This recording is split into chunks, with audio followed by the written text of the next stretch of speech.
బూతులే బూతులు. నేను అడుగుతున్నా, ఈ నియోజకవర్గంలో ఎప్పుడైనా ఇలాంటి మీటింగ్ జరిగిందా అని అడుగుతున్నా మిమ్మల్ని. ఎన్టీ రామారావు గారు కట్టిన స్టేడియం అది, మా పార్టీ కట్టిన స్టేడియం అవునా కాదా అని అడుగుతున్నా.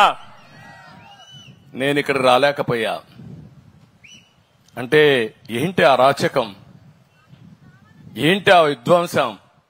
మాట్లాడితే బూతులు. ఈ కాన్స్టిట్యున్సీలో ఏం జరిగిందో మీరు చూశారు. ఆడబిడ్డలు కూడా సోషల్ మీడియాలో కడాన అందరూ ఉన్నారు. నాకు కూడా తప్పలేదంటే ఆ బాధలు. ఎలాంటి పరిపాలన సాగిందో ఒక్కసారి మీరు ఆలోచించండి. అలాంటి మాఫియా ఒకటి కాదు, అన్ని మాఫియాలే. మామూలు కాదు, వీళ్ళు అంతా ఎక్కడ దొరికింది అక్కడ దోచేసుకున్నారు. ఇసుక మాఫియా, లిక్కర్ మాఫియా, కడాన పేదవాళ్లకు దొరికే ఇచ్చే పీడీఎస్ లో కూడా ఏదైతే రైస్ ఇస్తామో అందులో కూడా రీసైక్లింగ్, రేషన్ రైస్ కూడా రీసైక్లింగ్. ఇంకా భూ కబ్జాలు ఇంకా మామూలు కాదు. మీరు మాట్లాడలేరు, మీకోసం వస్తే మమ్మల్ని కూడా చూసే పరిస్థితిలో మీరు లేరు. అలాంటి క్యాసినో మా తమ్ముడు చెప్తున్నాడు, క్యాసినో ఇక్కడ ఆడిస్తే ఇదేంటి మరి చేస్తున్నారంటే దానిపైన దాడి. అన్ని మనం చూసాం, బూతులు. అందుకే తల్లి నేను అసెంబ్లీకి పోవడం మానేశా.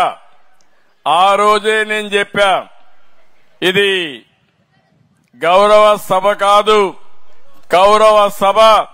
మళ్లీ క్షేత్రస్థాయిలో గెలిచి అసెంబ్లీని గౌరవ సభగా చేసి ఎంటర్ అవుతారని చెప్పాను. ఏమమ్మా ఇప్పుడు ఎక్కడన్నా బూతులు వినపడొస్తున్నాయా మీకు? ఎక్కడన్నా భూ కబ్జాలు కనపడొస్తున్నాయా అని అడుగుతున్నా మిమ్మల్ని. మీరందరూ కూడా ఈ రోజు ఫ్రీగా నవ్వుతున్నారు, నాకు ఎంతో సంతోషం. అప్పుడు నవ్వు కూడా నోచుకోలేదు మనం, అవునా కాదా? ఈరోజు స్వాతంత్రం వచ్చిన సందర్భంగా మనం గుర్తు చేసుకుంటే స్వేచ్ఛగా మాట్లాడుకోలేకపోయాం, ఫ్రీగా నవ్వలేకపోయాం. ఆ వ్యక్తిని చూస్తే నవ్వితే కొడతారు, ఏడిస్తే మళ్ళా కొడతారు, కేసులు పెడతారు. ఇంట్లో నుంచి బయట రావాలంటే ఇంట్లో హౌస్ అరెస్టులు చేస్తారు. ఆయన వచ్చుంటే ఇవన్నీ చెట్లు కొట్టేసేవాడు. నేనేమన్నా చెట్లు కొట్టానా అని మిమ్మల్ని అడుగుతున్నా. పరదాలు కట్టుకొని వచ్చేవాడు, పరదాలు కట్టానా నేను అడుగుతున్నా. మా ఆఫీసర్లు అయితే రెడ్ కార్పెట్లు వేసేవాళ్ళు. నేను చెప్పా, రచ్చబండే నా యొక్క స్టేజీ, ఎక్కడ అతిగా చేయొద్దని చాలా స్పష్టంగా చెప్పి నేను ఒకటే చెప్పాను, సింపుల్ గవర్నెన్స్ ఉండాలి, ఎఫెక్టివ్ గా ఉండాలి. నేను కూడా మీలో ఒకటిగా తిరిగి మీ సమస్యలు అర్థం చేసుకుంటా. భగవంతుడు ఎంత శక్తి ఇస్తే అంత శక్తిని ఉపయోగించి మీ జీవితాల్లో వెలుగు తీసుకురావడానికి ముందుకు పోతానని చాలా స్పష్టంగా చెప్పాను. అదే ఆచరిస్తున్నా. అందుకే ఈరోజు నేను అడిగినప్పుడు 3-4 విషయాలు అడిగాను. ఈ అమ్మాయిని అడిగాను, ఏం చేస్తావమ్మా అని అడిగాను.